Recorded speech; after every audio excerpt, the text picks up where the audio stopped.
মুহাম্মাদুর রাসূলুল্লাহ والذين معه أشداء على الكفار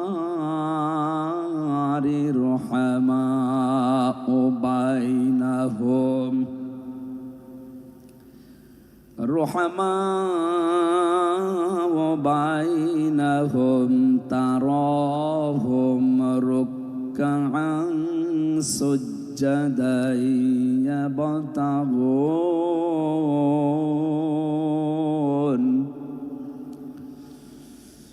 يبتغون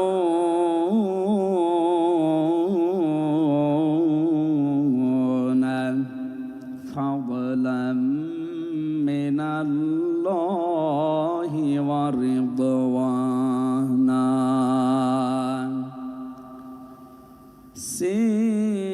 سيماهم في وجوههم من أثر السجود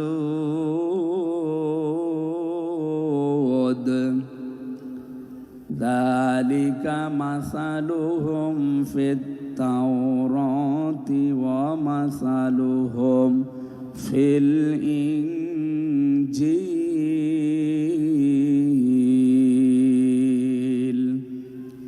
صدقت يا ربنا.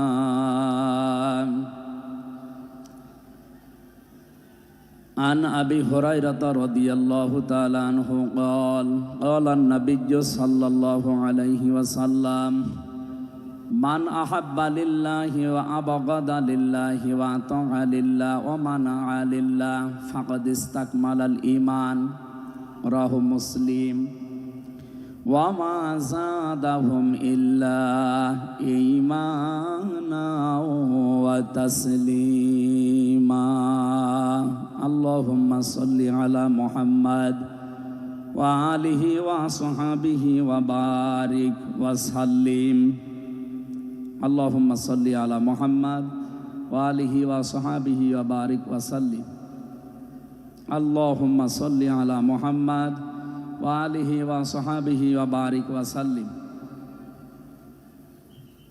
আলহামদুলিল্লাহ, বাংলাদেশের ঐতিহ্যবাহী জেলা যশোর আদ্দিন সকিনা মেডিকেল কলেজ প্রাঙ্গণে পুলের হাট যশোর 3 দিনব্যাপী ঐতিহাসিক তাফসিরুল কোরআন মাহফিলের দ্বিতীয় রজনীর স্বনামধন্য সভাপতি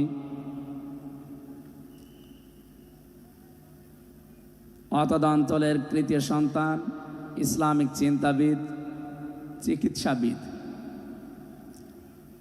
মরহুম শেখ আকিজউদ্দিন, তার বড় সন্তান আলহাজ ডাক্তার শেখ মহিউদ্দিন আতালাল্লাহু উমরাহু ওয়া বারাকাল্লাহু ফি হায়াতি, বলেন আমিন। এ মাহফিলে এতক্ষণ যিনি কথা বললেন ইসলামিক চিন্তাবিদ, মুফাসসিরে কোরআন ছোট ভাই মাওলানা রফিকুল ইসলাম মাদানী দামাত বারকাতুহুমুল আলিয়া। আগামীকাল যিনি আসবেন বিশ্বনন্দিত মুফাসসিরে কোরআন, ইসলামিক চিন্তাবিদ, বাংলাদেশের কৃতি সন্তান ডক্টর মিজানুর রহমান আজহারি দামাত বারকাতুহুমুল আলিয়া। আগামীকাল আসবেন আলেমদের মাথার তাজ, ইসলামিক চিন্তাবিদ, মুফাসসিরে কোরআন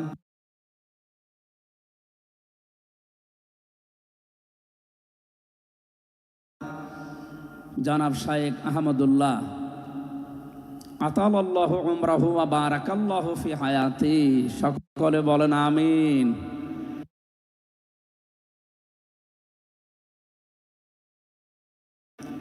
গতকাল এখানে যিনি আলোচনা রেখেছেন শাইখুল হাদিস ইবনে শাইখুল হাদিস, আমার কারাগারের সাথী, ইসলামিক চিন্তাবিদ, শিক্ষাবিদ,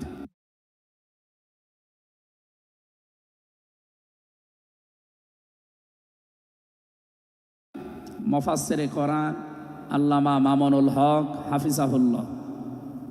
গতকাল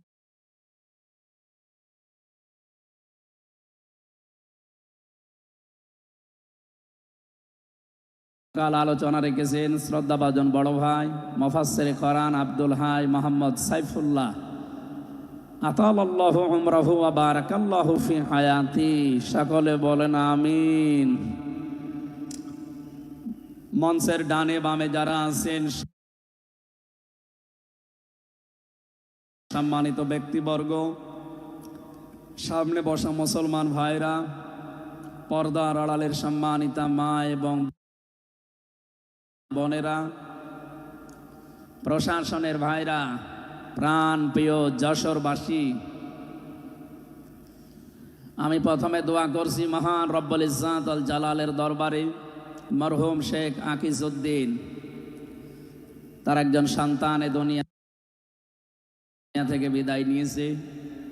এ মাহফিল যিনি এককভাবে বাস্তবায়ন করতেন খুলনা বেজের ডাঙ্গার ময়দানে, উনি কয়েক বছর আমাদের ভেতরে নেই। আলহাজ শেখ মমিন উদ্দিন, আল্লাহ রাব্বুল আলামিন তার কবরটাকে যেন জান্নাতুল ফেরদাউস বানিয়ে দেন, বলেন আমিন।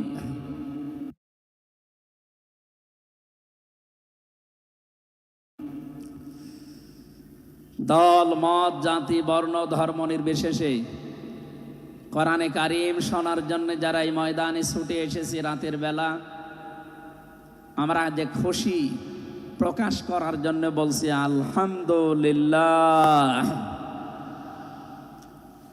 সম্মানিত দুইজন উপস্থাপক, আজকে আপনাদের সামনে যারা কথা বলছিলেন, আপনাদের যশোরের কৃতি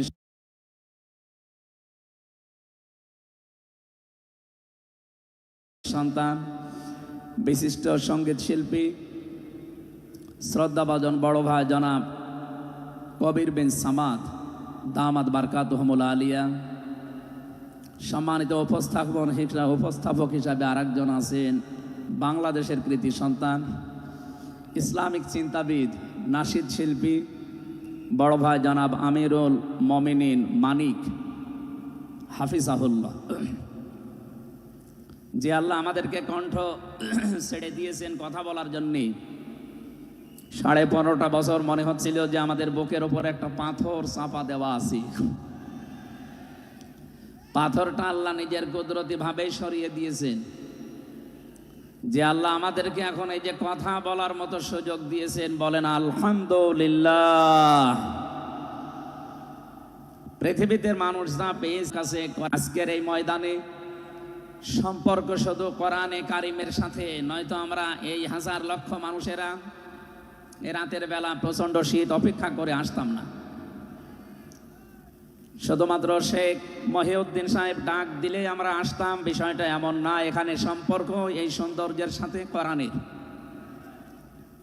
এই জন্য যারা স্বেচ্ছাসেবকের দায়িত্বে আছেন, আমি তাদেরকে ওয়েলকাম জানাচ্ছি, ধন্যবাদ জানাচ্ছি। তাদের এই কষ্ট, তাদের এই শ্রম আল্লাহ রাব্বুল আলামিন যেন জান্নাতে যাওয়ার পাতিহ বানিয়ে দেন, বলেন আমিন। কোরআনে কারিমে রব্বুল আলামিন বলেন কুল বিফাদলিল্লাহি ওয়া বিআসি, যা গেইন করে, যা অ্যাচিভ করে, যা অর্জন করে, আমি আল্লাহর কাছে কোরআনে কারিম শ্রেষ্ঠ সম্পদ। সুতরাং কোরআন যারা পেয়েছে তারা যেন আনন্দ করে। আজকে খুলনা বিভাগের মানুষগুলো, খুলনা বিভাগ সহ বাংলার অন্যান্য বিভাগ থেকেও মানুষেরা আজকে এসেছে। কোরআনে কারিম সত্যটা পুরা এখন ইবাদত চলছে। আমরা খুশি দুনিয়ার সব কিছুর তুলনায় আজকে, বলেন আলহামদুলিল্লাহ।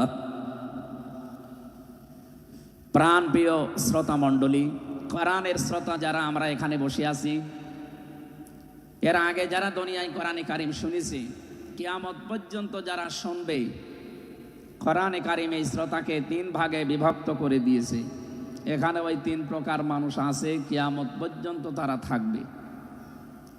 প্রথম নাম্বার, এই কোরআনে কারিম শোনার পরে যারা বাধা দিয়েছিল এই দুনিয়ায়, আল্লাহর কোরআন তাদেরকে ঘোষণা দিয়েছে তারা কাফের। এ বাংলাদেশে আমরা এই 54 বছরে নামধারী মুসলমান, কিন্তু অনেক কাফেরের আচরণ দেখতে পেয়েছি। সূরা হামিম সাজদার 26 নম্বর আয়াতে আল্লাহ তাদের পরিচয় দিয়েছেন, وقال الذين كفروا لا تسمعوا لهذا القرآن والغوا فيه لعلكم تغلبون আল্লাহ পাক বলেন কাফেরেরা সিদ্ধান্ত নিয়েছিল সব চলতে দেওয়া যাবে, মুহাম্মদের কোরআনে কারীম এটা চলতে দেওয়া যাবে না। কারণ তারা বুঝেছিল এটা ১৫০০ বছর আগে নাজিল হওয়া। ভালোভাবে আবু জেহেল টের পেয়েছিল, বুঝেছিল এ কোরআনে কারীম মুহাম্মদুর রাসূলুল্লাহ যেটা বোঝাতে চায় এটা যদি সত্যি জনগণ বুঝতে পারে আর মেনে নেয়, আমি যে অবৈধ চেয়ারে বসে আছি এই চেয়ার থাকবে না।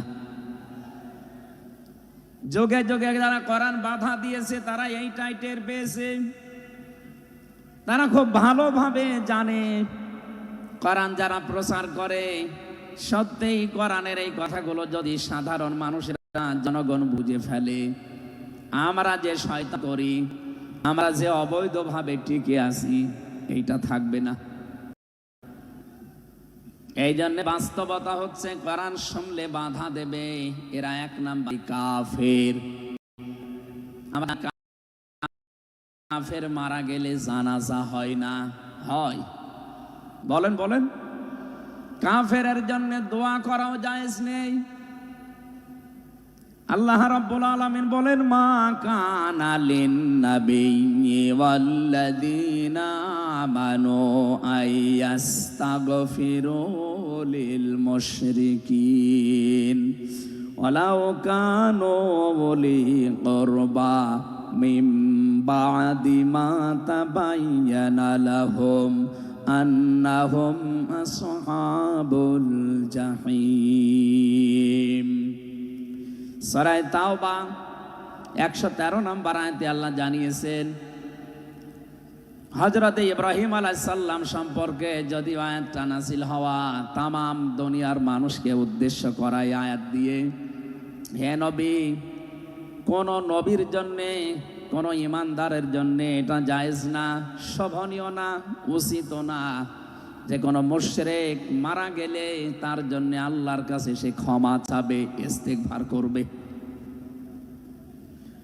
ওয়ালাউ কানু লি কুরবা, আল্লাহ পাক বলেন যদিও এটা নিজের নিকট আত্মীয় হয়, মা তাবায়্যানা লাহুম আন্নাহুম আসহাবুল জাহিম, যার প্রতি এটা প্রমাণ হয়ে গেছে যে লোকটা জাহান্নামে যাবে, যার কাজকর্ম, যার ঈমান, আমল, আকীদা দেখে টের পাওয়া যায়, এইরকম মানুষের জন্য কোনো ঈমানদার না কোনো নবীর জন্যও দোয়া করা, ইস্তিগফার করা জায়েজ নেই। বলেন নাউজুবিল্লাহ। একজন নবীকে যদি আল্লাহ এই কথা বলতে পারেন, আমি আয়াতের ব্যাখ্যায় পড়েছি মুহাম্মদুর রাসূলুল্লাহ সাল্লাল্লাহু আলাইহি ওয়াসাল্লামের নিজের আপন চাচা আবু তালিব, এই লোকটা যখন মারা যাচ্ছিল বিশ্ব নবী নিজে তার কাছে গিয়ে বললেন ইয়া আম্মি আবি তালিব কুল লা ইলাহা ইল্লাল্লাহ হাজ্জুল লাকা ইনদাল্লাহি ইয়াউমাল কিয়ামাহ, বুখারী শরীফের হাদিস। ডাক দিয়ে বললেন হে চাচা, জোরে বলা লাগবে না, আওয়াজগুলো শুধু আমার কানের কাছে মুখটা নিয়ে আস্তে করে আপনি বলেন লা ইলাহা ইল্লাল্লাহ, জোরে লা ইলাহা ইল্লাল্লাহ, লা ইলাহা ইল্লাল্লাহ, লা ইলাহা ইল্লাল্লাহ মুহাম্মাদুর রাসূলুল্লাহ। আপনি শুধু আল্লাহর একাত্মবাদের স্বীকৃতি দেন আমার কানের কাছে, রিসালাতের ঘোষণাটা দেওয়া লাগবে না, শুধু আল্লাহর ঘোষণাটা আমার কানের কাছে শোনান। কিয়ামতের দিন আমি আপনার জন্য আল্লাহর দরবারে ঝগড়া করে জান্নাতে নিয়ে যাব। পাশে যারা দাঁড়িয়েছিল তাদের কারণে লোকটা পড়তে পারে নাই। নবীজির মন খারাপ হয়ে গেল। সঙ্গে সঙ্গে সূরা কাসাসের ৫৬ নাম্বার আয়াত নিয়ে ফেরেশতা জিবরাইল হাজির হয়ে গেছে। ইন্নাকা লা তাহদি মান আহবাবতা ওয়ালাকিন্নাল্লাহা ইয়াহদি মান ইয়াশা ওয়া হুয়া আ'লামু বিল মুহতাদিন। আল্লাহ পাক বলেন, হে নবী, আপনি যাকে ভালোবাসেন, যাকে পছন্দ করেন, যাকে মনে করবেন আপনি হেদায়েত দেবেন না, আপনি পারবেন না, কারণ হেদায়েত আমি আল্লাহ আপনার হাতে দেইনি। হেদায়েত আমি আল্লাহ নিজের হাতে রেখে দিয়েছি। আমি আল্লাহ যাকে ইচ্ছা তাকে এটা দান করি, আর আমি আপনার চাইতে ভালো জানি যে হেদায়েত পাবে কে। জেলখানার ভেতরে 3টা বছর আল্লামা মামুনুল হক হাফিজাহুল্লাহ, আমরা দুইজন এক জায়গায় ছিলাম। সকালে এবং দুপুরের খাবার আমরা এক জায়গায় খেতাম। মাঝে মাঝে আমারে বলতেন যে, হামজা, বাইরে যদি আল্লাহ নিয়ে যায় কোনোদিন কাফেরের জানাজায় যাব না, পড়াবো না। আমারে বারবার জিজ্ঞাসা করেছি, ভাই আপনি কাফের পান কোথায়? বাংলাদেশে তো সেরকম কাফের আমরা দেখি না। উনি আয়াতটা আমাকে শুনিয়ে বলেছিলেন, কাফের তো তারা যারা আল্লাহর কোরআনে বাধা দেয়। সুতরাং এই দেশে যারা কোরআনে বাধা দেবে, সে ডাইরেক্ট হোক ইনডাইরেক্ট হোক, সূরা হামিম সেজদার 26 নম্বর আয়াতের দলিল অনুযায়ী লোকটা কাফের। কাফেরের জানাজা পড়া কিন্তু হারাম। আমার মনে হয় এখন দেশের অবস্থা যা, আমরা যদি এই সিদ্ধান্তে উপনীত হতে পারি যে কাফেরের জানাজা বন্ধ হয়ে যাবে, আগামীতে কোরআনে কারিম বাধা দেওয়ার মতো সাহস অনেকেই করবে না। কোরআনে কারিমের শ্রোতা 1 নম্বরে পেলাম যারা কাফের। 15.5 বছর থেকে শুরু করে 54 বছর আমরা যা দেখলাম, অনেকেই কিন্তু ডাইরেক্ট ইনডাইরেক্ট বাধা দিয়েছেন। এখনো যদি ওইরকম মানুষ থাকেন এই দেশে, আপনি তাওবা করবেন, আপনি সংশোধিত হয়ে যাবেন। আর যেহেতু এখন সংস্কার চলছে, আপনি নিজেকেও সংস্কার করে নেবেন। কোরআনের শ্রোতা হিসাবে আমরা 2 নম্বরে পেয়েছি তাদের নাম। আল্লাহ রাব্বুল আলামিন বলেন, ওয়াইদা কিলা লাহুম তাআলাউ ইলা মা আনজালাল্লাহু ওয়া ইলার রাসূলি রাআইতাল মুনাফিকিনা ইয়াসুদ্দুনা আনকা সুদুদা। সূরা নিসার 61 নম্বর আয়াতে আছে, হে নবী, মানুষদেরকে আপনি যখন বলবেন আসো আল্লাহর বিধানের দিকে আসো, রাসূলের জীবনের দিকে আসো, আপনি দেখতে পাবেন অনেক মানুষ শুনতেও আসবে কোরআন, আপনার কথাও শুনতে আসবে। কিন্তু যখন দেখবে যে এগুলো কোরআনের সাথে আমাদের জীবনের মিল নেই, রাসূলের এই আদর্শের দিকে ডাকে, এগুলোর সাথে বাস্তবতা আমাদের মেলে না, রাআইতাল মুনাফিকিনা ইয়াসুদ্দুনা আনকা সুদুদা, আপনি দেখতে পাবেন ও মানুষগুলো আস্তে করে আপনার কাছ থেকে পেছন ফিরে কেটে পড়ছে। বলেন নাউজুবিল্লাহ। সুতরাং কোরআন শুনতে এসে যেগুলো যাদের জীবনে মিলবে না, এই মানুষগুলো যদি মন খারাপ করে, রাগ করে, যে কোনো কায়দায় চলে যেতে চান, আপনি মনে করবেন মুনাফিকের জার আপনার ভেতরে আছে। আল্লাহ আমাদের হেফাজত করুন, বলেন আমিন। 3 নম্বর শ্রোতার বর্ণনা পেয়েছি সূরা আনফালের 2 নম্বর আয়াতে। আল্লাহ পাক বলেন, ইন্নামাল মুমিনুনা আল্লাযীনা ইযা যুকিরাল্লাহু ওয়াজিলাত কুলুবুহুম ওয়া ইযা তুলিয়াত আলাইহিম আয়াতুহু যাদাতুহুম ঈমানা ওয়া আলা রাব্বিহিম ইয়াতাওয়াক্কালুন। চিৎকার করে বলেন আল্লাহু আকবার। আল্লাহ পাক বলেন, আমার দৃষ্টিতে তো কোরআনের শ্রোতা আসল এবং মুমিন তারা, যাদের সামনে আমার নাম উচ্চারণ হলে তাদের অন্তরাত্মা কেঁপে ওঠে, আমার আয়াতগুলো তাদের সামনে তেলাওয়াত হলে এ মানুষগুলোর ঈমান ভেতরে যা আছে এটা আরো বেড়ে যায়।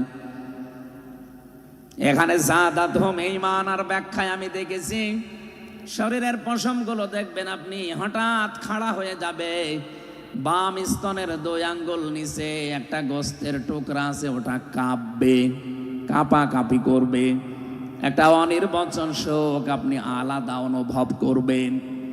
এই 3টা যদি এখন আমাদের ভেতরে তৈরি হয়, আলা রাব্বিহিম ইয়াতাওয়াক্কালুন, বাড়ি যাওয়ার আগে এই সিদ্ধান্ত নিয়ে যাওয়া যাবে যে আল্লাহ ছাড়া আর কারো উপরে আমরা ভরসা করি না। বলেন সুবহানাল্লাহ। এই 3টা আয়াত দিয়ে আমি বোঝাতে চেয়েছি কাফের কারা, মুনাফিক কারা, আল্লাহর দৃষ্টিতে মুমিন কারা। 3 নাম্বার এই তরিকায় যদি আমরা এই 3টি গুণ অর্জন করতে পারি, আজকে আল্লাহর কথাগুলো শুনলে আপনার ভেতরে কাঁপ ধরবে। 2 নাম্বারে আল্লাহর আয়াত তেলাওয়াত হবে, যখন বুঝতে পারবেন যে কি বলে, ওয়াইদা সামিউ মা উনজিলা ইলার রাসূলি তারা আয়ুনাহুম তাফিদু মিনাদ দামি মিম্মা আরাফু মিনাল হক ইয়াকুলুনা রাব্বানা আমান্না ফাকতুবনা মা'আশ শাহিদিন। সূরা মায়েদা 7 নাম্বার পারার 1 নাম্বার পৃষ্ঠার 1 নাম্বার লাইনের 83 নাম্বার আয়াতে আছে। তাফসিরে ফি জিলালিল কোরআন থেকে শোনাচ্ছি। রব্বুল আলামিন বলেন, নবী আপনি যখন ওদের সামনে পড়বেন, আমার এই আয়াতগুলো যখন ওরা মন দিয়ে শুনবেন, অনুধাবন করতে পারবে, উপলব্ধি করার যোগ্যতা যাদের আছে, আপনি দেখবেন ওদের চোখ দিয়ে মনের অজান্তেই পানি পড়ছে।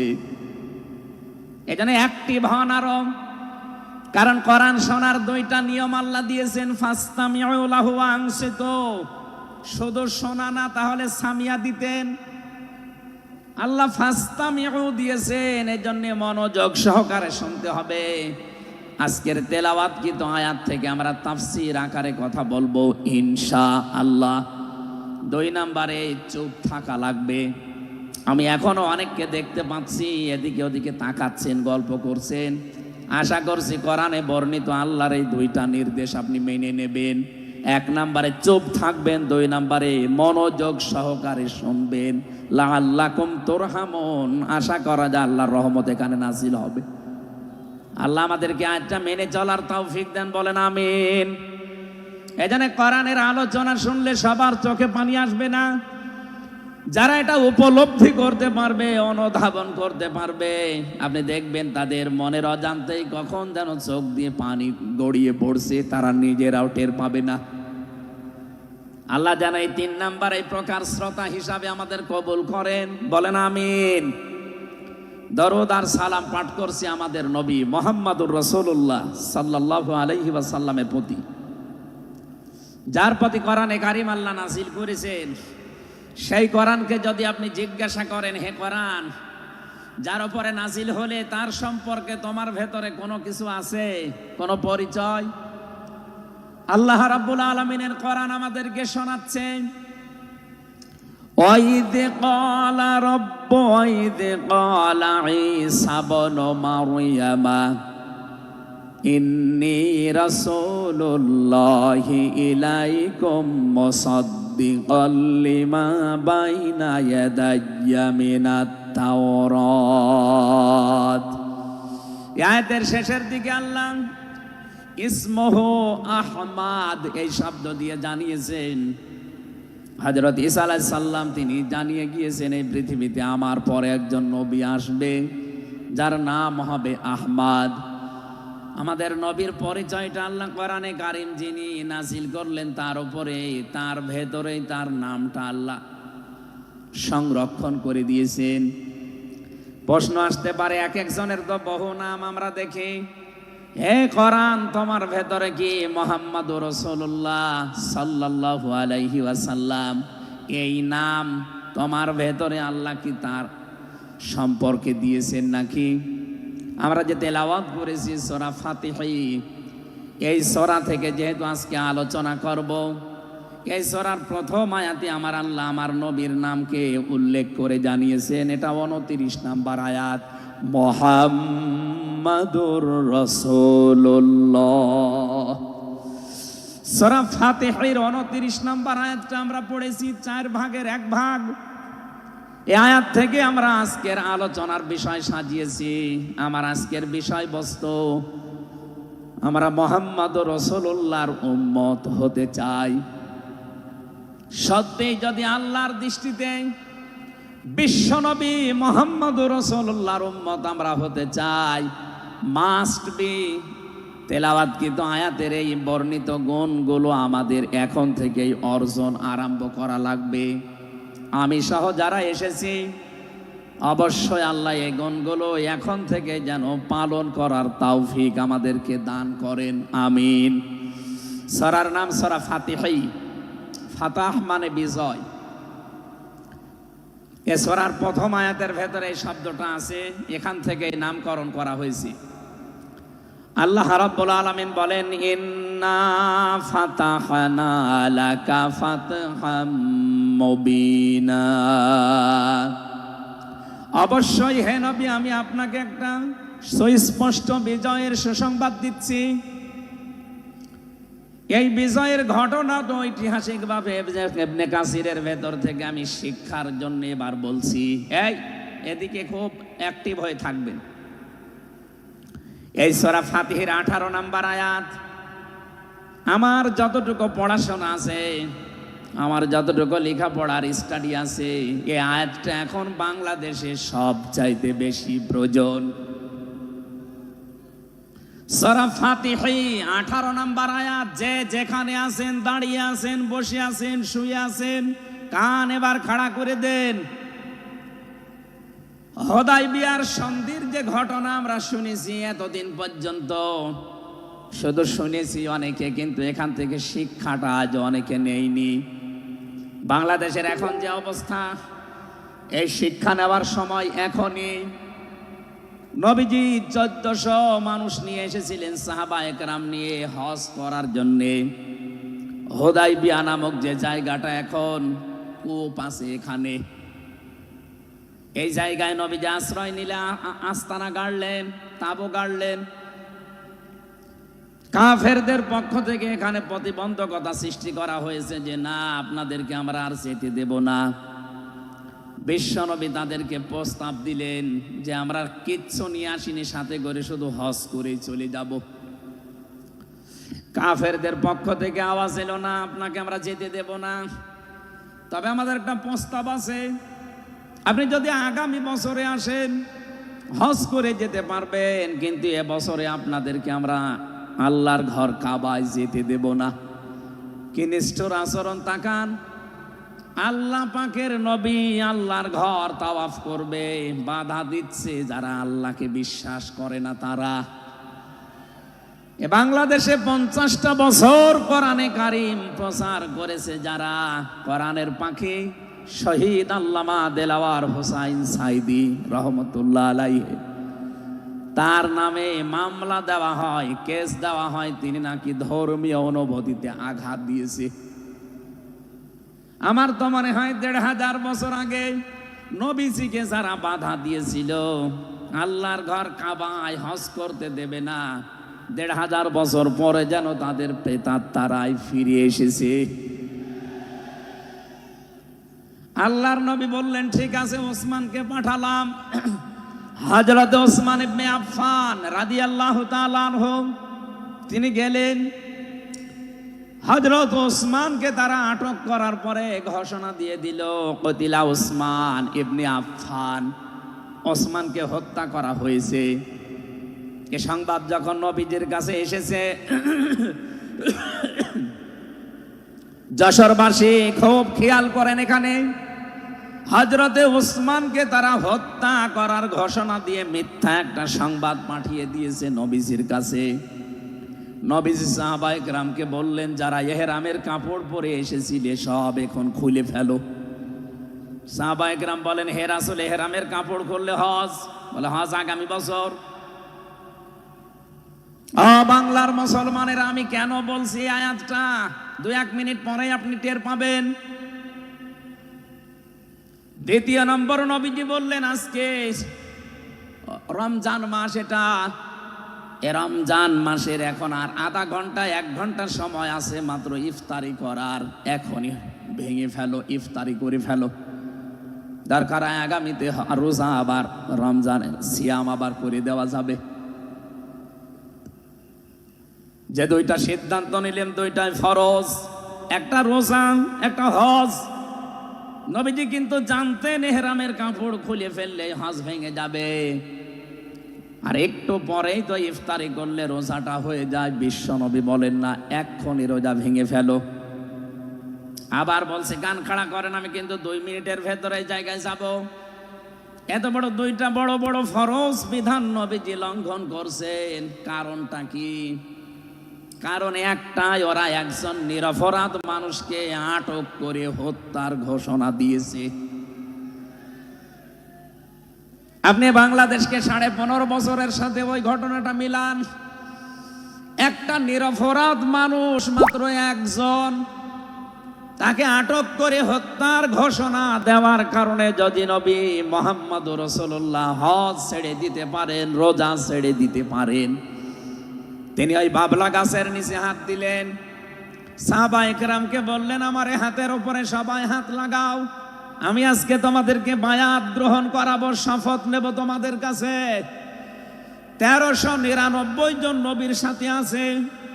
আর হযরত ওসমানকে যেহেতু তারা আটক করেছে, এই 1399 জন সবাই নবীজির হাতের উপরে একটার পরে হাত দিতে আছে।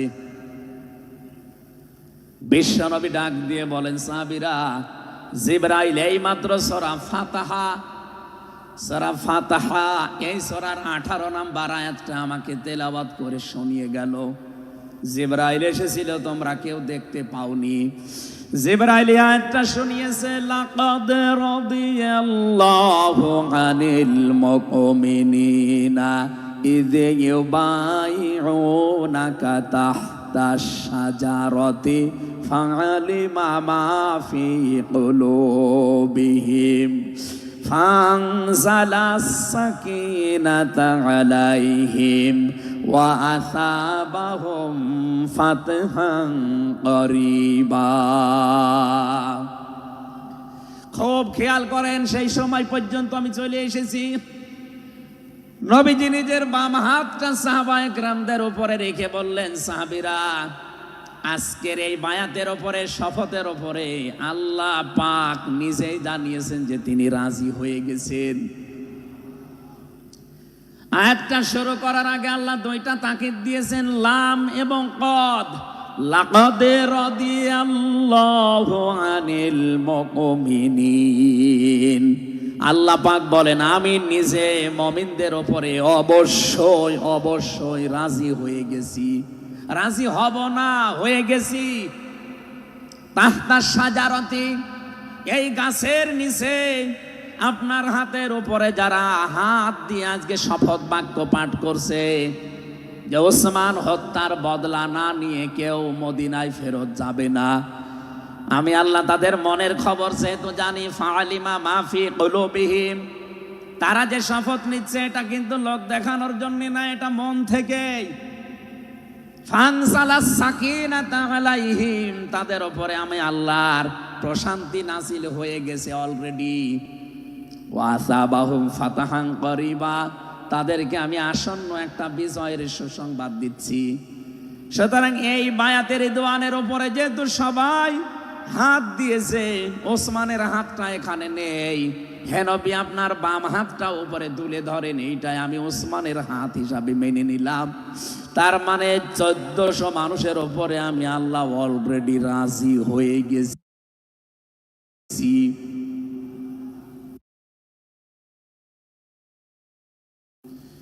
আমার মুসলমান ভাইরা, এবার আমি খেয়াল করার জন্য আর একবার বলছি, এইটা বলার জন্য আমি এতক্ষণ ঘুরছিলাম।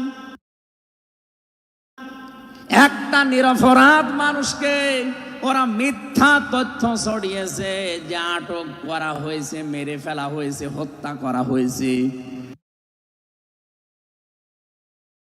নবীজি একজন মানুষের জীবনের বদলা নেওয়ার জন্য 1400 মানুষকে তিনি বায়াত করাচ্ছেন, শপথ বাক্য পাঠ করাচ্ছেন। একটু খেয়াল করেন তো, একজন মানুষের জীবনের জন্য জীবন দিতে প্রস্তুত 1399 জন, আর নবী সহ। এমন বাক্য তিনি পাঠ করিয়েছেন, এমন শপথ নিয়েছেন যে আল্লাহ অলরেডি রাজি হয়ে আয়াত নাজিল করছেন।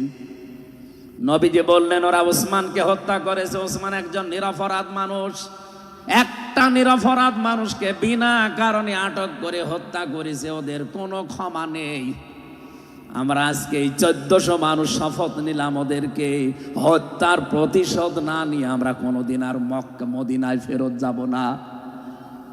আমার তো মনে হচ্ছে বাংলাদেশে এখনো বহু মানুষ বিনা কারণে যাদেরকে হত্যা করা হয়েছে, নিরপরাধ মানুষগুলোকে ফাঁসির কাস্টে ঝোলানো হয়েছে, কত মানুষকে মৃত্যুর দিকে ঠেলে দিয়েছে। এখনো জিন্দা শহীদ জনাব এটিএম আজহারুল ইসলাম এখনো জেলখানায় পৌঁছতেছে। বানানো বিচার ব্যবস্থা, বানানো বিচারপতি, নিজেদের উকিল, নিজেদের পিপি, নিজেদের সাক্ষী, নিজেদের রায় সব দিয়ে একটা মানুষকে আর 17 বছর আপনি আটক করে রেখেছেন। আমার তো মনে হয় এখন সময়ের দাবি। সূরা ফাতিহা থেকে যেহেতু তাফসীর শুনছেন, আজ এই বাংলার 18 কোটি জনগণের উপরে যদি আল্লাহ পাক খুশি হতে চান, এই নিরপরাধ মানুষগুলোকে জেলখানা থেকে মুক্ত করা লাগবে।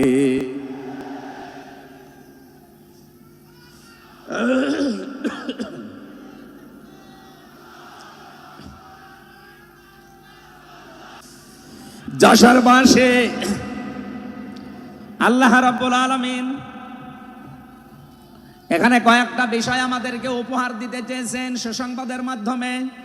1 নম্বরে আল্লাহ বলেন আমি রাজি হয়ে যাব। 2 নম্বরে ওদের মনের মূল কথাগুলো যেহেতু আমি জানি, সুতরাং যারা নারায়ে তাকবীর আল্লাহু আকবার স্লোগান দিয়ে, আমার তো মনে হচ্ছে ফানজালাস সাকিনাতা আলাইহিম, আল্লাহ পাক তার রহমত এখন এদেশের উপরে নাজিল করবে। 2 নম্বরে ওয়াসাবাহুম ফাতাহান করিবা, একেবারে সুপ্রসন্ন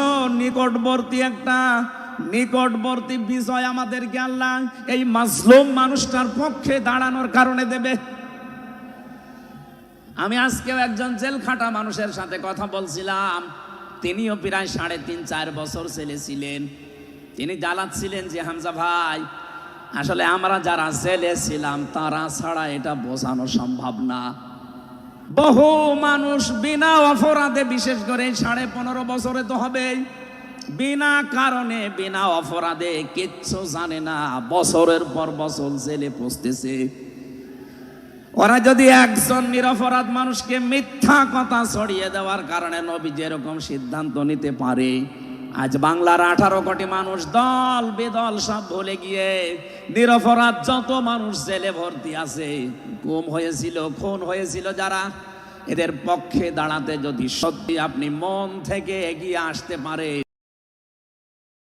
আল্লাহর কসম আমাদের সামনে আল্লাহ বিজয় দেখাবেন। বিজয় আমরা দেখতে পাচ্ছি সূরা কসস 20 নম্বর পারার 4 নম্বর পৃষ্ঠার 15 নম্বর লাইনের 5 নম্বর আয়াত। বাড়িতে যে আয়াতটা তাফসীর দেখবেন, আল্লাহ রাব্বুল আলামিন বলেন নুরিদু আলাল্লাযীনা ইসতাদঈফু ফিল আরদ ওয়া নাজআলাহুম আইম্মাতাও ওয়া নাজআলাহুমুল ওয়ারিসিন। আমি আল্লাহ একটা ইচ্ছা করলাম, হাজার হাজার বছর আগে হে নবী, এই পৃথিবীর ময়দানে ফেরাউন নামে একটা লোক ছিল। রাষ্ট্রীয় ক্ষমতায় থাকার কারণে ওই দেশে বিভিন্ন দলে বিদলে বিভক্ত করে মানুষকে রেখেছিল, আর একটা দলকে সে টার্গেট নিয়ে কোণঠাসা করে, ছোট করে, হীন করে রেখেছিল। সেই দলটা ছিল মুসা নবীর দল। আমি আল্লাহ একটা ইচ্ছা করলাম, জমিনের ওপরে যাদেরকে দুর্বল করে রেখেছে ফেরাউন, এই দুর্বল দলের ওপরে আমি আল্লাহ মনন করব। মনন মানে অনুগ্রহ করা, দয়া করা। আমি আল্লাহ দয়া করব, তাদের উপরে মনন করব। এই কারণে কারণ আমি তাদেরকে জমিনের শাসন ক্ষমতায় বসাতে চাই, জমিনের উত্তরাধিকারী তাদেরকে বানিয়ে দিতে চাই। অনুমাক্কিনা লাহুম ফিল আরদ, জমিনের উপরে তাদেরকে আমি ক্ষমতায় বসাবো, এটা আমি আল্লাহর ইচ্ছা। বলেন তো আল্লাহ যদি কোনো ইচ্ছা করে ওটা রদ করার কেউ আছে? আরো জোরে বলেন আছে? সুতরাং এই আয়াত দিয়ে আমি যেহেতু 100% আয়াতটা বিশ্বাস করি, হাজার হাজার বছর আগে ফেরাউনের এই জীবনের সাথে, কাহিনীর সাথে, তাফসিরের সাথে আমি বাংলাদেশি আয়াতটা মিলিয়েছি। দেখতে পেয়েছি 2024 সালের 5 আগস্টের পরে একটা দলের সাথে আয়াতটা মিলে যাচ্ছে। আপনি যাই মনে করেন এইটাই বাস্তব। 54.5 বছরে ভুয়া ধোয়া তুলে ভুয়া চেতনার নাম দিয়ে যাদেরকে কোণঠাসা করে রেখেছিলেন জনগণের কাছ থেকে, আল্লাহ যেন হঠাৎ করে মানুষের মনের ভেতরে তাদের প্রতি পরিবর্তন এনে দিয়েছেন। আল্লাহ পাক যেন এই মানুষগুলোকে একটা মনন করেছেন, একটা দয়া দেখিয়েছেন। ওয়ানাজাআলাহুমা ইম্মাতান, জমিনের ইমাম তাদেরকে যেন আল্লাহ দিনের পর দিন বানিয়ে দিচ্ছে। তাদের আচার ব্যবহার, তাদের চরিত্র, তাদের ব্যবহার, তাদের মাধুর্যতা, তাদের যে ইখলাস, এগুলো দেখছে আমার আল্লাহ দিনের পরে দিন জমিনের ইমাম তাদেরকে আল্লাহ বানাচ্ছেন। ওয়ানাজাআলাহুমুল ওয়ারিসিন, আয়াতের শেষের কথা, আল্লাহ তাদেরকে জমিনের ওয়ারিস বানিয়ে দেবেন। যেহেতু আল্লাহর সিদ্ধান্ত রদ করা যায় না, ফাআলুল লিমা ইউরিদ, তিনি যা ইচ্ছা তাই করেন। ইন্নামা আমরুহু ইযা আরাদা শাইআন আইয়াকুলা লাহু কুন ফায়াকুন। আল্লাহ পাক বলেন আমি যদি কোনো ইচ্ছা করি শুধু বলি কোন, সঙ্গে সঙ্গে ফায়াকুন হয়ে যায়। কোরআনের ওপর আমার 100% বিশ্বাস নিয়ে কথা বলছি আমি। এই আয়াতগুলো মাস্ট বি আমার আল্লাহ বাংলাদেশে দেখাবে। বলেন আমিন, আরো জোরে বলেন আমিন। 6 নম্বর আয়াত হচ্ছে অনুমাক্কিনা লাহুম ফিল আরদ, আমি আল্লাহ তাদেরকে জমিনের চেয়ারে ক্ষমতায় বসিয়ে দেব। কেন জানো? অনুরিয়া ফিরআউনা ওয়া হামানা ওয়া জুনুদাহুমা মিনহুম মা কানু ইয়াহযারুন, আমি আল্লাহ দেখাতে চাই ফেরাউনকে, হামানকে আর তার সৈন্যবাহিনীকে, তারা তাদেরকে সবচাইতে বেশি ভয় করত জমিনে যাদেরকে, সেই মুসা নবীর দলকে আমি আল্লাহ জমিনের শাসন ক্ষমতায় বসিয়ে তাদেরকে দেখাবো। এই 54 বছর জালেম এবং মুনাফিকরা সবচাইতে বেশি ভয় বাংলাদেশে যাদেরকে করেছে, তাদের প্রতি মানুষের মন মানসিকতা আল্লাহ ঝুঁকিয়ে দিয়েছেন। এই জন্য কোরআনের আয়াতের উপরে বিশ্বাস করে বলছি, এই বাংলাদেশে যারা নিরপরাধ মানুষ আছে তাদেরকে যদি 5 তারিখের পরে বিভিন্ন আন্দোলনের কারণে, মানবিকতার কারণে ছেড়ে দেওয়া হয়, বিশেষ করে ম্যাডাম খালেদা জিয়াকে আপনি ছেড়ে দিয়েছেন। এরপরে আমরা দেখতে পেলাম আব্দুল সালাম পিন্টু ভাইকে ছেড়ে দিয়েছেন। এরপরে গিয়াসউদ্দিন মামুন ভাইকে ছেড়ে দিয়েছেন। মিয়ানুরউদ্দিন অপু ভাইকে ছেড়ে দিয়েছেন। আমরা চাই জনাব এটিএম আজহারুল ইসলামকেও মুক্তি দেওয়া হোক। এ দাবির পক্ষে আছেন কারা দেখি? লিল্লাহি তাকবীর।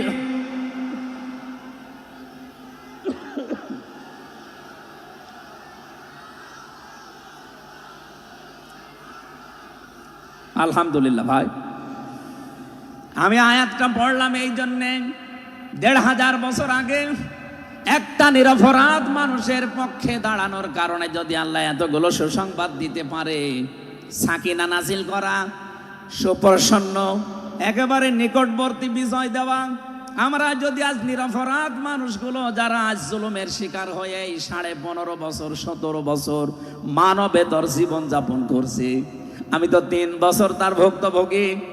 3টা বছর আমাদেরকে ফাঁসির কন্ডেম সেলের ভেতরে 24 ঘন্টা লকআপ দিয়ে রাখতেন। কি করেছিলাম আমরা? আজকে এই যে মাহফিলের 6 জন আলেমের ভেতরে আমরা 3 জনই এক জায়গায় ছিলাম জেলখানায়, আর বাকি 3 জনের ভেতরে একজন তো বাইরের দেশে, আর 2 জন আব্দুল হাই সাইফুল্লাহ, শাইখ আহমদুল্লাহ, 2 জন মজলুম। তাদেরকেও কোরআনের কথায় দেশে 15.5 বছর আপনারা বলতে দেননি। এজন্য আমি আয়াত থেকে যেটা শিক্ষা দিতে চাই, কাটছাট কথা বলছি, বাংলাদেশে যদি আল্লাহর সাকিনা প্রশান্তি মনে এবং বাইরে আপনি দেখতে চান, সুপ্রসন্ন বিজয় যদি দেখতে চান, অবশ্যই আপনাকে নিরপরাধ যারা এখনো পর্যন্ত বিভিন্ন জায়গায় মাজলুম হয়ে আছে তাদের পক্ষ নেওয়া লাগবে। এই কথা বলুন। আল্লাহ আজকে আমাদের জীবনে 100% মেনে চলার তৌফিক দেন, বলেন আমিন। এই সূরা ফাতিহা থেকেই আমরা পড়েছি 29 নম্বর আয়াত। আমাদের আলোচনার বিষয় মুহাম্মদুর রাসূলুল্লাহর উম্মত কারা। রব্বুল আলামিন বলেন মুহাম্মদুর রাসূলুল্লাহ। মুহাম্মদ সাল্লাল্লাহু আলাইহি সাল্লাম আল্লাহর রাসূল। হে নবী, দুনিয়ার কেউ যদি আপনার রিসালাত স্বীকার না করে, কেউ যদি সাক্ষী না দেয়, আমি আল্লাহ নিজে সাক্ষী দিয়ে দিলাম আপনি আমার রাসূল। সুতরাং এই বাংলার জমিনে কেউ যদি নবীর আদর্শ না মানে, বিশ্ব নবীর কোনো ক্ষতি হবে না, আল্লাহরও কোনো লস নেই, যত ক্ষতি আমাদের। কথা বলে না কেন? কোরআনের চোখ লাগিয়ে দেখতে পাচ্ছি এদেশে হাজারো মানুষ জাহান্নামে দৌড়াচ্ছে।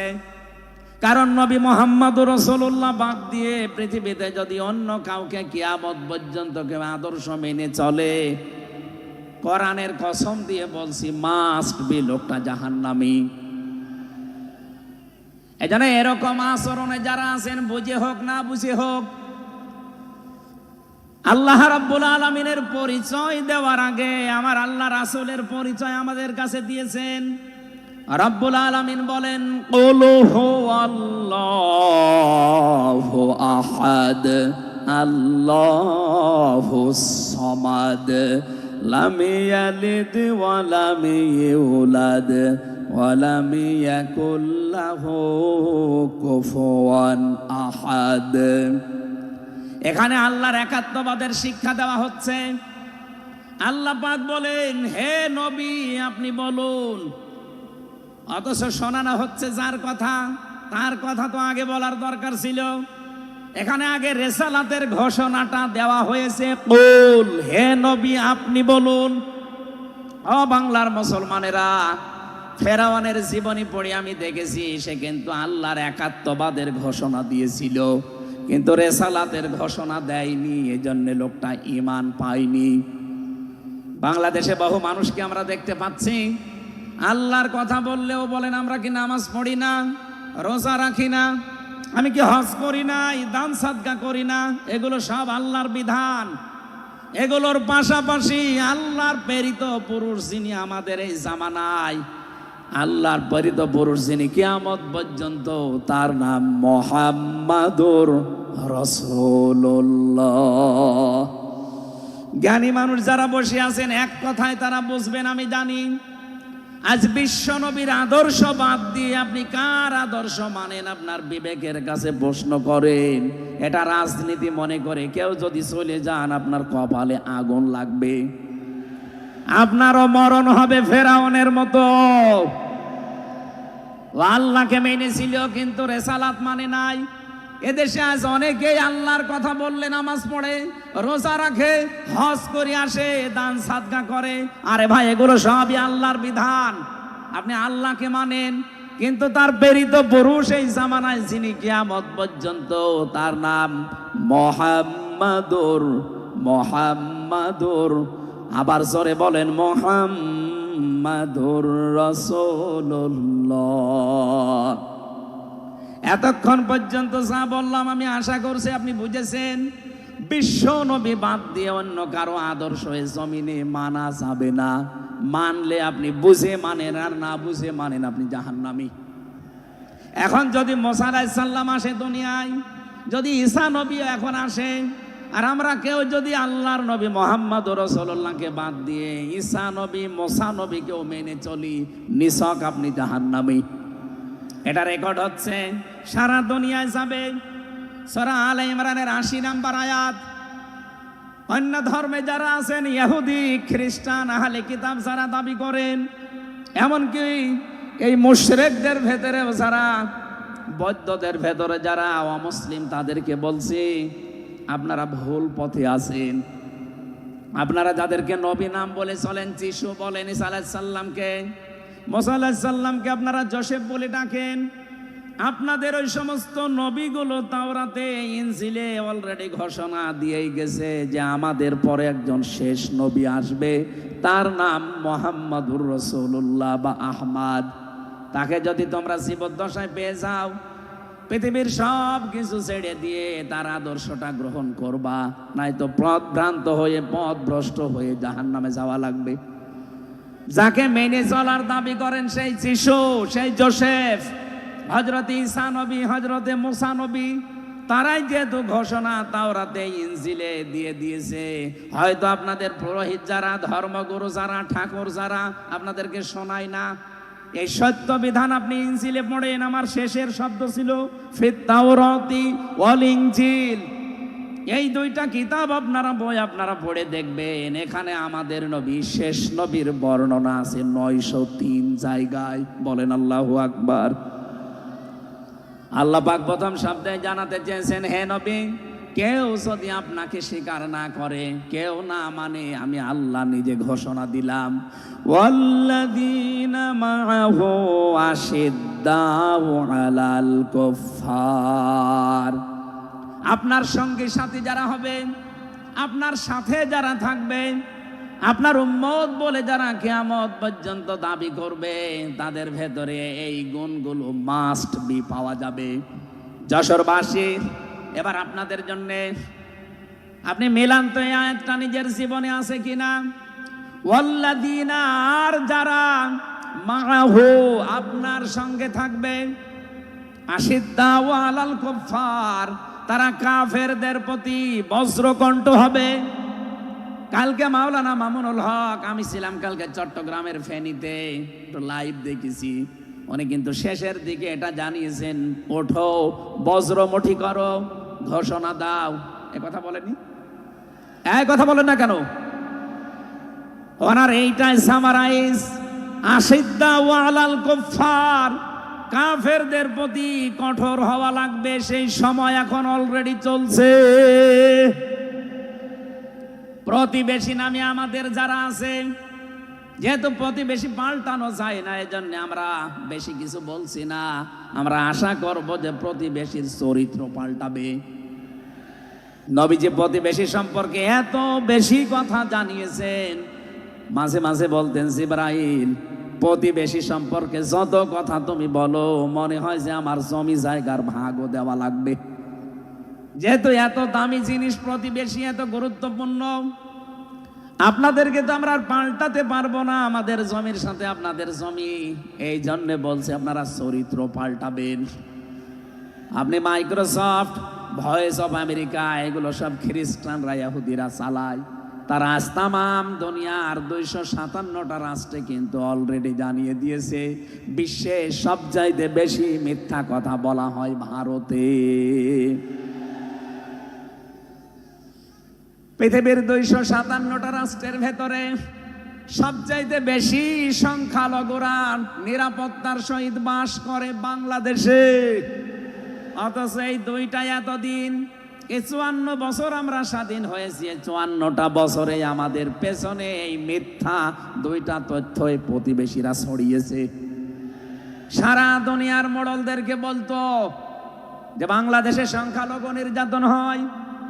এদেশের গোবিন্দ পরামানিক, কুমার কি সেন যেন, কয়েকজন মিলে তারা বিবৃতি অলরেডি মাঝে মাঝাই দিচ্ছে যে আগস্টের 5 তারিখের পর থেকে বাংলাদেশে আমরা সবচাইতে বেশি নিরাপত্তায় আছি সংখ্যালঘুরা। এখনো তো কোরআনে কারিম এই দেশে কায়েম হয়নি। আমি কোরআনের এই অনুষ্ঠান থেকে আপনাদেরকে গ্যারান্টি দিতে পারি, আল্লাহর কসম, কোরআনে কারিম যদি এদেশের রাষ্ট্রীয় ক্ষমতায় চলে আসে, বাংলাদেশের সবচাইতে বেশি নিরাপদে থাকবে সংখ্যালঘুরা। একজন মুসলমান মাথায় যদি কেউ আঘাত করে, একটা গুনাহ হবে। একটা অমুসলিমের গায়ে যদি কেউ আঘাত করে, ডবল গুনাহ হবে। বাংলার মুসলমানেরা অনেকে মনে করেন যে এটা মনে হয় নতুন হাদিস। না, আপনি একজন মুসলমানকে আপনি মারলেন, আপনার নিজের ভাই, সে আল মুসলিম আখুল মুসলিম, কিন্তু অমুসলিম আপনার ভাই, এ কথা কোরআনেও নেই, হাদিসেও নেই। কে কথা বলেন এখন? তিনটা বিষয় যদি কারো ভেতরে পান, সে যেই হোক। এক নম্বরে কেউ যদি আমার কেবলাকে কেবলা মনে করে, ফাহুয়া আখি, সে আমার ভাই। দুই নম্বরে আমার জবাই করা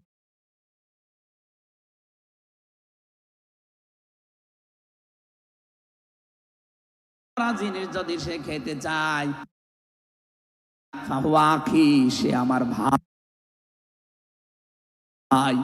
তিন নম্বরে সে যদি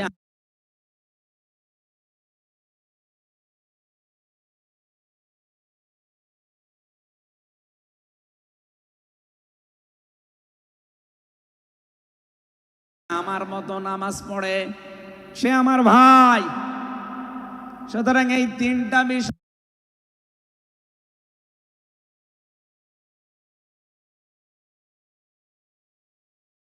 সামনে রেখে আমরা এই দেশে যারা আছি, মতের হয়তো মিল নেই, দলের হয়তো নামের মিল নেই, কিন্তু এই তিনটা বিষয় যারা মানবেন, আমার মতো নামাজ পড়বেন, আমার কাবাকে কাবা মনে করবেন, আমার জবাইকে তো ব্যস্ত আপনিও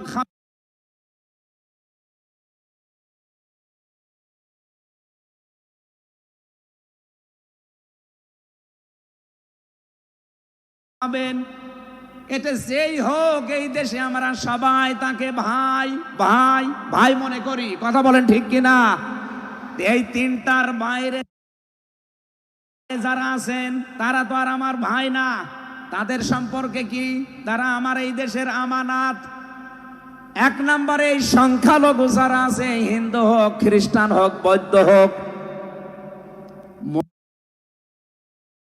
মুশরিক হোক, যাই হোক, যারা আছে তাদের ওপর যদি আপনি অত্যাচার করেন, তাদের মন্দির ভাঙেন, তাদের দেবতাকে গালি দেন, তাদের মাথায় বাড়ি দেন, চাঁদাবাজি করেন, এক নম্বরে জুলুমের গুনাহ হবে, দুই নম্বরে আমানতের খেয়ানতের গুনাহ হবে। এই জন্য আমরা সাবধান থাকি। আগস্টের 5 তারিখের পরে আমরা অনেকের চরিত্র একটু ওলট পালট দেখতে পাচ্ছি।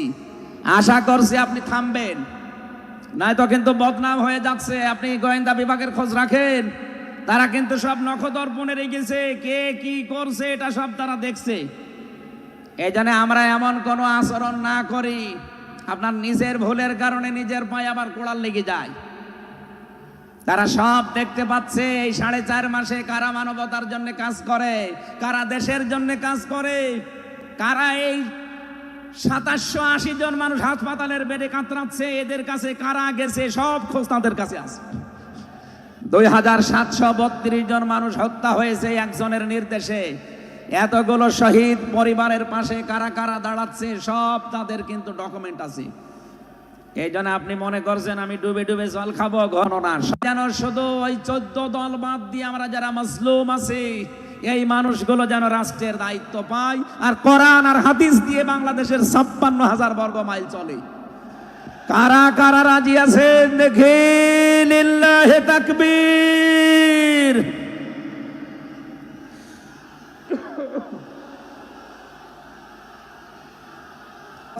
হতে হলে আমাদেরকে বজ্রমুষ্টি হওয়া লাগবে, ঐক্যবদ্ধ হওয়া লাগবে। যারা নবীর উম্মত, কাফের যারা, তাদের বিরুদ্ধে। আমি কাফেরের পরিচয় সে প্রথমে দিয়েছি। যে মানুষগুলো কোরআনে কারিমে বাধা দেয়, কোরআনের শিক্ষায়, কোরআনের প্রচারে, কোরআনের প্রসারে, কোরআন কায়েমে যারাই বাংলাদেশে বাধা দেবে, তার নাম আব্দুল আলিম হতে পারে, কে কাফের। এদের বিরুদ্ধে কঠোর হওয়া লাগবে আপনাকে। আমি আবার বোঝার জন্য বলছি, নাম হয়তো আপনার আল্লাহর নাম আপনি নিয়েছেন, আব্দুল আলিম, আব্দুল খালেক করুন, বলেন আমিন।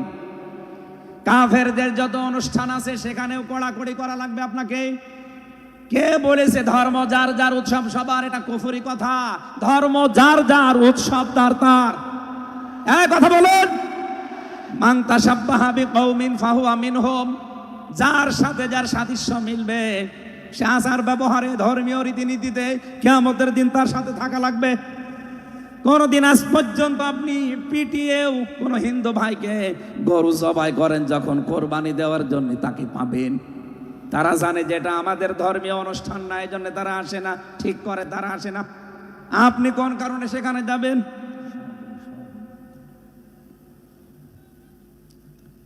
রুহামা ও বাইনাহুম, দ্বিতীয় নম্বরে আমরা পেয়েছি নিজেদের ভেতরে মহব্বত, ভালোবাসা, সম্প্রীতি, মায়া, মমতা, এটা নিজেদের ভেতরে বাড়ানো লাগবে। আপনি নবীর উম্মত হতে চান, অথচ এটা নিজেদের ভেতরে আরো দূরত্ব তৈরি করেন না। এটা নিজেদের ভেতরে আরো স্যাক্রিফাইস করে হোক, ডাকাডাকি করে হোক, নিজেদের ভেতরে এটা তৈরি করা লাগবে আরো বেশি। তার অহম রুক্কাং সজ্জাদা, হে নবী, আপনার উম্মত যারা, আপনার সাথে যারা আছে, তাদেরকে দেখতে পাবেন আল্লাহর সন্তুষ্টি এবং অনুগ্রহ তালাশ করার জন্যে তারা রুকু এবং সেজদাকারী অবস্থায় তাদের দেখতে পাবেন। নবীর উম্মত যারা এসেছেন, অন্য ধর্মের লোকদেরকে বাদ দিলাম, বিশ্ব নবীর উম্মত যারা এখানে বসে আছেন, আমাদের উচিত হবে যতদিন আজরাইল না আসে ফরজ নামাজ আমরা কোনোদিন ছেড়ে দেব না।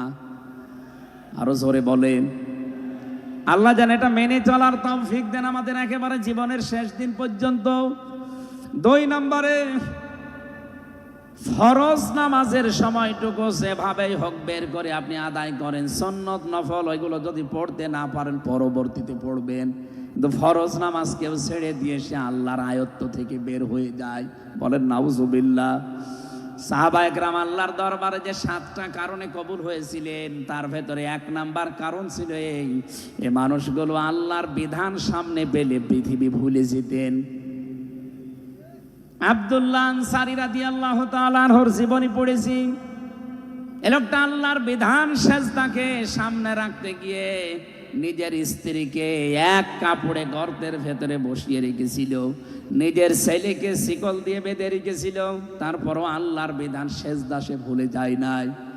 আমাদের এরকম কঠিন পরিস্থিতি এখন হয়তো আসেনি, তারপরও আমরা অনেকে বিনা কারণে ফরজ নামাজ ছেড়ে দেই।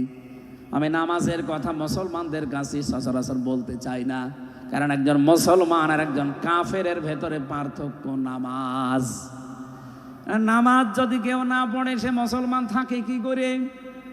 সুতরাং আজান হওয়ার পরে মুসলমান যাবে মসজিদে নামাজ আদায় করতে, মানুষ টের পাবে যে লোকটা মুসলমান। রিজালুল্লাহ তুলহিহিম তিজারাতু ওয়ালা বাইউন আন যিকিরিল্লাহ ইলা আখিরি আয়াত।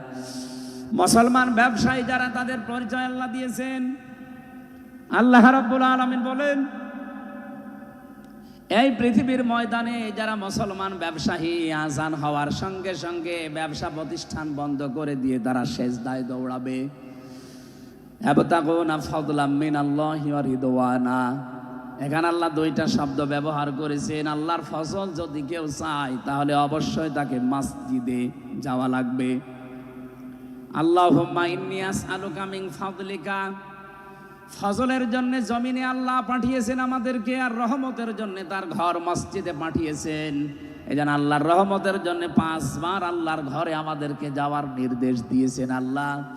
আর যদি ফজল অনুগ্রহ পেতে চাই, রিজিক, এগুলোর জন্য জমিন, এই জমিন আল্লাহ আমাদেরকে হালাল রুজি উপার্জন করার যে ব্যবস্থা, এরকম ময়দান যেন তৈরি করে দেন। বলেন আমিন।